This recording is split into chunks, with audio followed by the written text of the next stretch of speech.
باقی بہت بے سکونی ہے. سیوسائڈ ریٹ اتنا کبھی بھی نہیں تھا, اینزائٹی اتنی کبھی بھی نہیں تھی.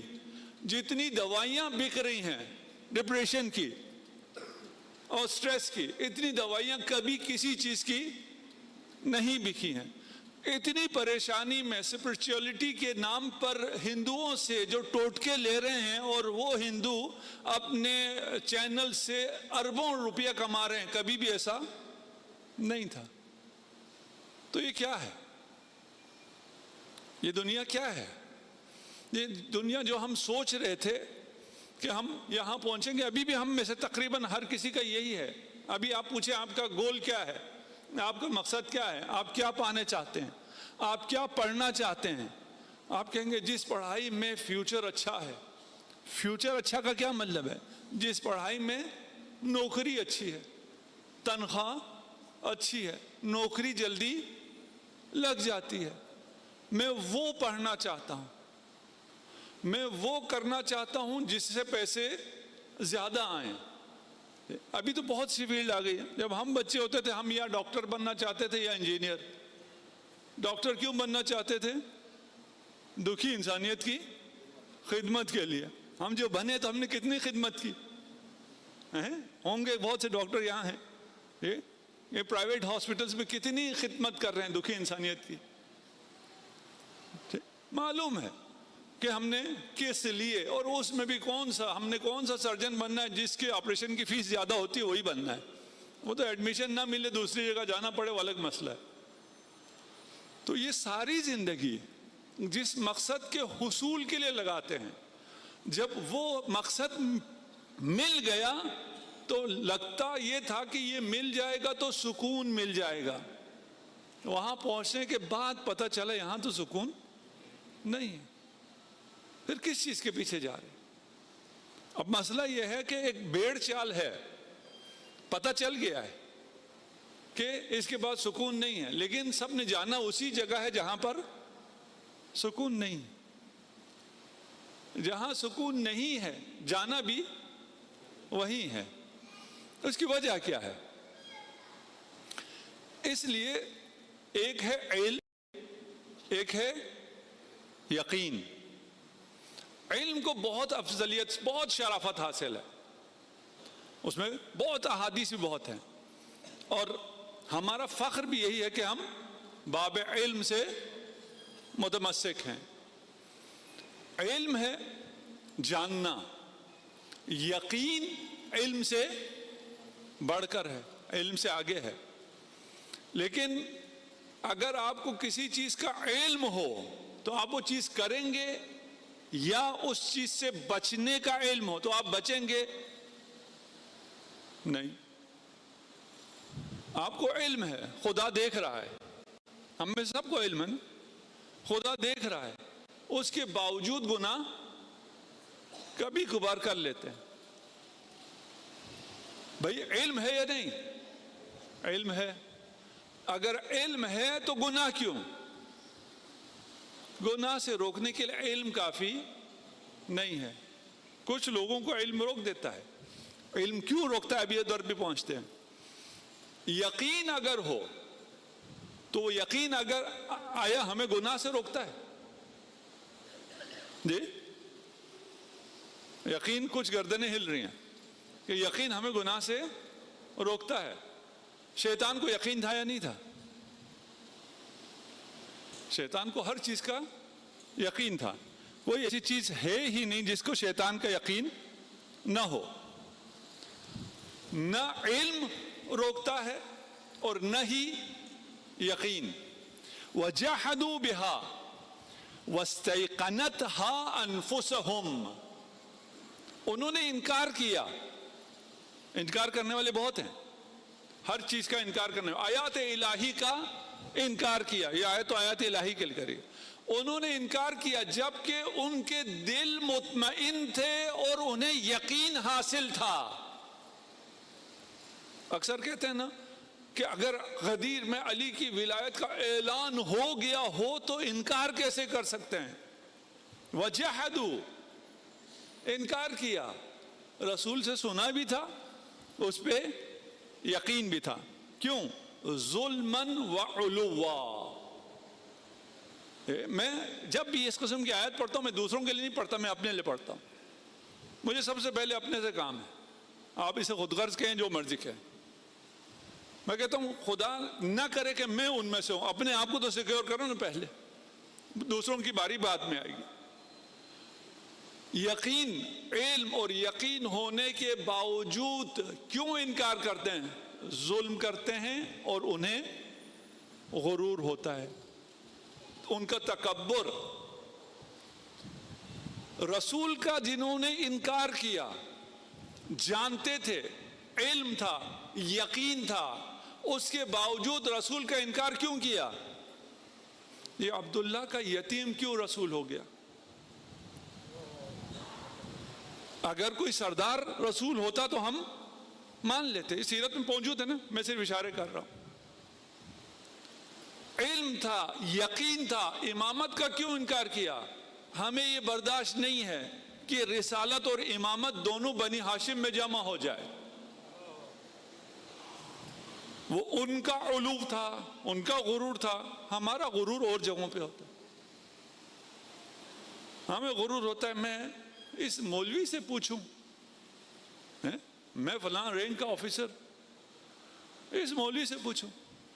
نہیں پوچھو گے تو کہاں جاؤ گے؟ آپ جس مرضی رینک کے آفیسر ہیں. آج کل ایک اور چیز اور چلی ہوئی ہے, بڑا فیشن چلا ہوا ہے, میں صرف مسلمان ہوں. آپ میں بھی ہیں کوئی جو صرف مسلمان ہیں, وہ فخر بھی کرتے ہیں, قرآن نہیں پڑھتے. قل لم تؤمنوا, کہو ایمان نہیں لائے ہو, ولیکن قولوا اسلمنا, کہو ہم تو صرف مسلمان ہیں. مسلمان ہونا انٹری لیول ہے. کو صرف ہم داخل ہوئے ہیں, صرف کلمہ پڑھا ہے, صرف لا الہ الا اللہ کہا ہے, مسلمانوں میں شامل ہو. وہ نہ کہو کہ ہم مومن ہیں, ہم ایمان لائے ہیں.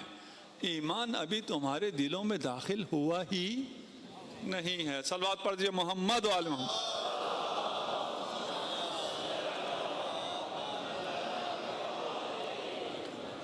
اصل ایمان چاہیے, صرف اسلام سے کچھ بھی نہیں ہوتا ہے. ہم نے کہا علم سے کچھ نہیں ہوتا, اقرار, اسلام اقرار ہے. اقرار سے کیا ہوگا؟ کچھ بھی نہیں. اس کے اپنے اثرات ہیں, ہاں, اس کے علاوہ بات کر رہے ہیں. میرے لیے آپ مسلمان ہیں کیونکہ آپ نے اقرار کیا. آپ کا ذبیحہ میرے لیے حلال ہے, آپ کی جان مال کی حفاظت مجھ پر واجب ہے, اس لیے آپ بھی مسلمان ہیں. یہ میرے لیے آپ کی نسبت ہوا. لیکن اگر میں صرف اقرار کرتا ہوں, اس اقرار سے کیا ہوگا؟ سفر کا آغاز تو ہوگا اور باقی کچھ بھی نہیں. اقرار کے بعد علم, علم کے بعد یقین, یقین کے بعد ایمان. مومن ہونا پڑے گا, شیعہ ہونا پڑے گا. تشیع کسے کہتے ہیں؟ علی کے پیچھے چلنے والے کو. علی کے پیچھے چلے بغیر کوئی نہ اسلام پر ہو سکتا ہے نہ ایمان پہ ہو سکتا ہے.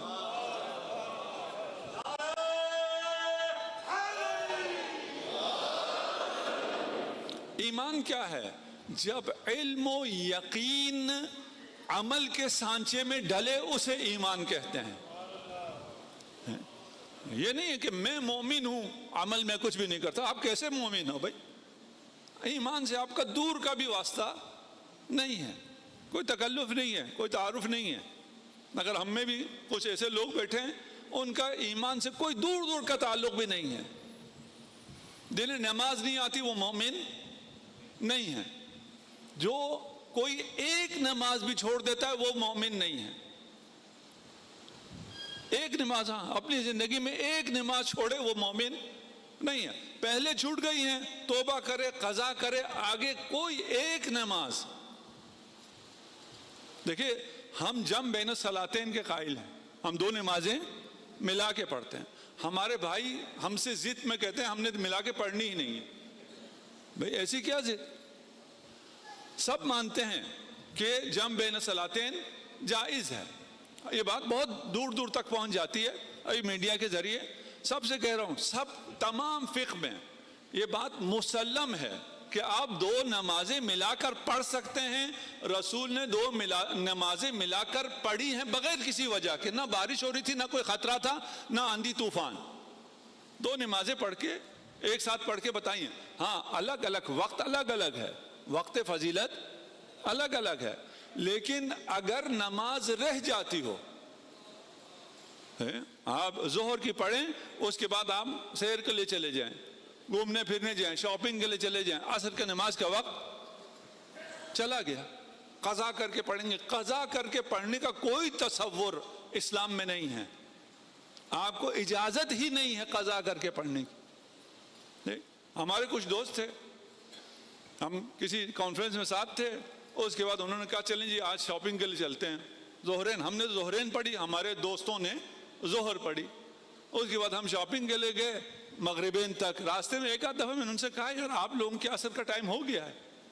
انہوں نے کہا پڑھ لیں گے. مولانا میرے دوست مولانا ہوں گے نا، آپ لوگ تو میرے دوست نہیں ہو سکتے، آپ تو میرے بھائی ہیں، میں مذاق کر رہا ہوں.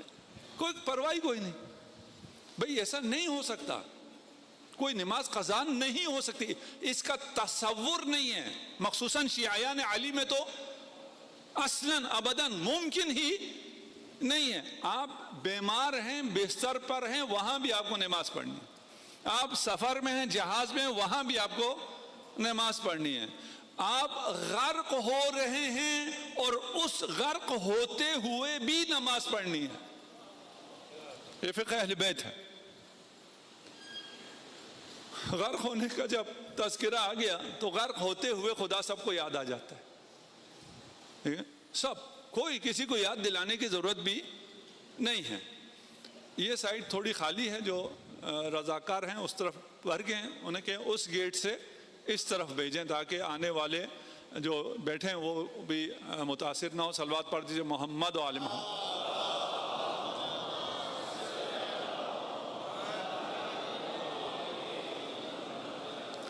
اچھا، ہم اس عشرے میں کوشش کریں گے اگر کر سکے. ہم نے رب پر گفتگو کرنی ہے، ربوبیت پر. ایک مولانا کل آئے تھے، کہا آپ کے عشرے کا موضوع کیا ہے؟ میں نے کہا رب. اس پہ کون عشرہ پڑھ سکتا ہے؟ اس میں کیا ہے؟ سب کچھ تو رب میں ہے. میں نے کہا رب کے عنوان سے نہیں پڑھ رہا، اپنے حساب سے پڑھ رہا ہوں. ہمیں رب سے کیا حاصل ہو سکتا ہے؟ رب کیا ہے یہ میرے بس کی بات بھی نہیں ہے ادھر دیکھ سکوں. ہمارے مشکلات کا حل رب کو ماننے میں ہے، رب کو سمجھنے میں ہے. اور یہ ہم سب کو پتا ہے. ہم سب سے مراد ہر انسان کو پتا ہے. کوئی انسان اس روئے زمین پہ نہیں ہے جسے اس بات کا علم نہ ہو کہ اس کی تمام مشکلات کا حل رب میں ہے. اور رب صرف خدا ہے. اس پہ کبھی آئیں گے اور وقت ملا تو بات کریں گے کہ رب صرف خدا ہے، کوئی اور رب ہو ہی نہیں سکتا. ائمہ نے جس بات کی تاکید کی ہے، یہ تاکید کی ہے کہ ہمیں ربوبیت سے نیچے رکھو، ہمیں رب نہ کہو، اس سے نیچے رکھو. اس کے بعد جو کچھ کہہ سکتے ہو، تم نے جو کچھ کہا، جتنا بھی آپ بلند کریں وہ کم کہا ہے.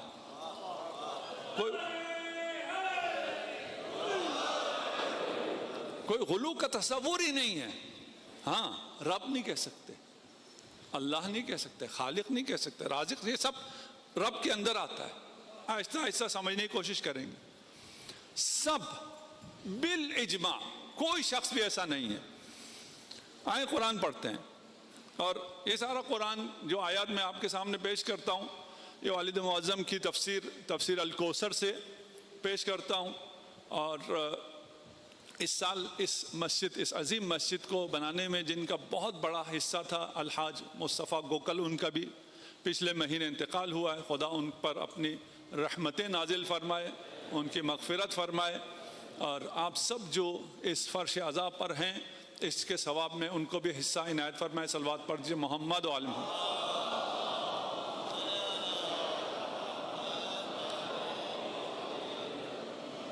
تو تفسیر کی جو خوبیاں ہیں وہ والد معظم کی طرف سے اگر کوئی خطا وغیرہ ہوتی ہے تو وہ میری طرف سے هو الذی یسیرکم فی البر والبحر، خدا وہ ہے جو آپ کو سیر کراتا ہے بر خشکی، بحر دریا سمندر. آپ خشکی پہ چلیں یا بحر میں چلیں، آپ نہیں چل رہے ہوتے، وہ چلا رہا ہوتا ہے. اور رب، ہم اگر آہستہ آہستہ سمجھنے کی کوشش کریں گے رب کو. اچھا ایک بات اور میں کہہ دوں، جو آج آئیں کل نہ آئیں ان کا میں ذمہ دار نہیں ہوں. اس بحث میں بہت سے سوالات آپ کے ذہنوں میں اٹھیں گے، اور آج کی مجلس میں ان سب سوالات کے جواب نہیں ملیں گے. سوال کو اپنی جگہ رکھ کر محفوظ اس کو سیو کریں کسی کونے میں اور آگے سنتے چلے جائیں. ان تمام سوالات کے جواب آہستہ آہستہ آتے چلے جائیں گے. اگر عشرے کے بعد بھی کوئی سوال رہا اور آپ کا سوال رہ گیا تو ہم حاضر ہیں. هو الذی یسیرکم فی البر والبحر، آپ کو چلانے والا وہ ہے، آپ کا رب وہ ہے، آپ کو پالنے والا وہ ہے، آپ کو ہدایت دینے والا وہ ہے، آپ کی تربیت کرنے والا وہ ہے، آپ کی حفاظت کرنے والا وہ ہے، آپ کا رازق وہ ہے، آپ کا خالق وہ ہے. آپ کیا ہو؟ کچھ بھی نہیں. اگر آپ کی بچوں کے لیے، تاکہ ان کو سمجھانے کے لیے مثال غلط ہے، آپ ایک کیریکٹر ہے آپ کا اور وہ آپ کا ڈائریکٹر ہے. آپ نے وہ کیریکٹر کرنا ہے جو ڈائریکٹر نے لکھا ہے. اگر آپ کسی فلم میں ہو تو ہر کسی کو کون سا کیریکٹر چاہیے؟ ہیرو کا. اب اس سے آگے میں ممبر بھی نہیں کہہ سکتا کیوں آپ کو ہیرو کا کیریکٹر چاہیے. اور اگر آپ کو کہیں جناب علی آپ دربان بن جائیں، نیزہ لے کے کھڑے ہو جائیں، آپ کہیں گے یہ کیریکٹر مجھے نہیں چاہیے. کوئی غریب ہوگا اس کو کہیں گے 4 پیسے ملتے ہیں وہ کھڑا ہو جائے گا. یہ جو اب فلم کہنا غلط ہے، میں نے پہلے کہا یہ میری مثالیں ساری غلط ہیں، لیکن جوانوں کو سمجھانے کے لیے تاکہ ان کو نزدیک لاؤں. اگر کوئی بعد میں اس پہ اعتراض کریں یہ مثال غلط ہے، میں پہلے کہہ رہا ہوں یہ مثال غلط ہے. اس فلم میں، آپ کی زندگی کی فلم میں، خدا نے آپ کو جو کیریکٹر دیا ہے وہ کم سے کم ہی کیوں نہ ہو، اس کو اگر آپ اچھی طرح انجام دیں تو وہ ہیرو کے کیریکٹر سے بھی زیادہ قیمتی ہو جاتا ہے. یہاں اس میں دیکھیں خدا کیسا ڈائریکٹر ہے. ضربت علی یوم الخندق افضل من عبادت الثقلین. اب اس میں کتنا زور لگا ہوگا علی کا؟ بہت زور لگا ہے. کوئی زور تو لگا ہی نہیں. علی صرف ایک ہی وار کرتے تھے، دوسرا وار کرنے کی ضرورت ہی نہیں پڑتی تھی.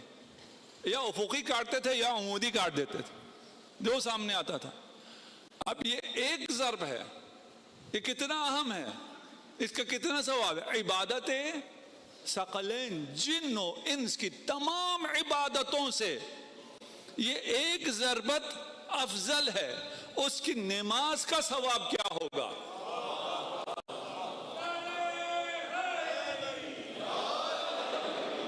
اس کے روزے کا، اس کے صدقہ دینے کا، اس کے رسول کی نصرت کا، رسول کی حفاظت کا اندازہ لگاتے چلے جائیں. پھر کیا کوئی کیسے کہہ سکتا ہے علی کا کسی اور سے مقایسہ کیا ہے؟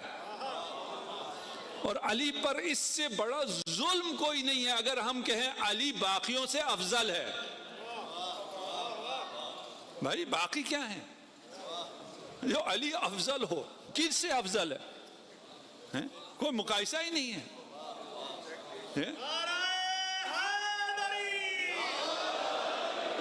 علی کے ایک ضربت کا ثقلین کی عبادت برابری نہیں کر سکتے.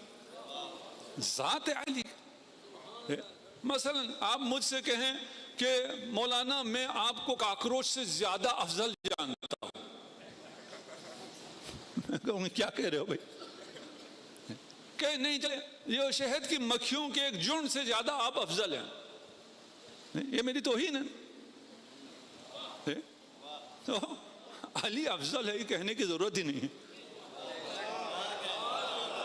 یہ ثابت کرنے کی ضرورت ہی نہیں ہے.